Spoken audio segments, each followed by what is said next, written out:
গণতন্ত্রের মা দেশনেত্রী বেগম খালেদা জিয়াকে আজকে বিদেশে চিকিৎসার উদ্দেশ্যে বিদায় দিতে আজকে আমরা আরাফাত রহমান উপস্থিতি সংসদের ব্যানারে আজকে আমাদের কেন্দ্রীয় নেতৃবৃন্দ সহ আমাদের সংগঠনের সংগ্রামী সভাপতি সহ আমি কেন্দ্রীয় সাংগঠনিক সম্পাদক ওয়াহিদুল্লাহ মজুমদার মানিক, আমাদের সংগঠনের প্রতিষ্ঠাতা সভাপতি জনাব আলমগীর হোসেন মজুমদার, আমাদের ঢাকা দক্ষিণের সংগ্রামী সভাপতি জনাব মুজিবুর রহমান আনু সহ আমরা আজকে গুলশানে এসেছি আরাফাত রহমান উপস্থিতি সংসদের ব্যানারে।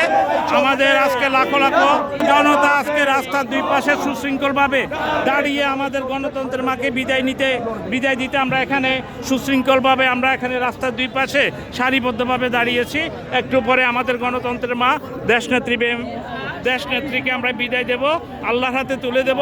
আল্লাহ যেন মহান আল্লাহ যেন সহি সালামতে আমাদের নেত্রীকে আমাদের গণতন্ত্রের মাকে যেন ঠিক মতো আমাদের মাঝে ফেরত দেন। দরবার কাছে সেই ফরিয়াদ করব।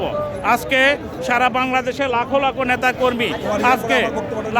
নেতাকর্মী আজকে এই ঢাকা শহরে পুরা ব্লক হয়ে গেছে। আমরা কোনো রাস্তাকে ব্লক করি নাই, দুই পাশে সারিবদ্ধভাবে আমাদের দলীয় নির্দেশনা মতে আমরা সুশৃঙ্খলভাবে রাস্তার দুই পাশে আমরা দাঁড়িয়ে আছি। আমাদের এখানে কোটি কোটি লক্ষ লক্ষ নেতাকর্মী আমাদের মাকে বিদায় দেওয়ার জন্য আমরা এখানে এসেছি। অনেকে পায়ে হেঁটে এসেছে, সমস্ত ঢাকা শহর আজকে ব্লক হয়ে গিয়েছে মানুষের পদচারণায়, কিন্তু আমরা সারিবদ্ধভাবে আপনারা দেখতে পাচ্ছেন আমরা না করে সুন্দরভাবে রাস্তার মাঝখানে গাড়ি চলাচলের জন্য ব্যবস্থা করে আমরা দুই ধারে দাঁড়িয়েছি। হাজার হাজার লাখো লাখো আমরা তার নেতাকর্মী, আমরা তার সন্তানেরা করতেছি। একটু পরে আমাদের মা গণতন্ত্রের মা দেশনেত্রী বেগম খালেদা জিয়া তার বাসভবন থেকে বের হবে। আর 10 মিনিট পর আমরা সবাই অধীর আগ্রহে মাকে বিদায় দেওয়ার জন্য আমরা অপেক্ষা করতেছি। এখন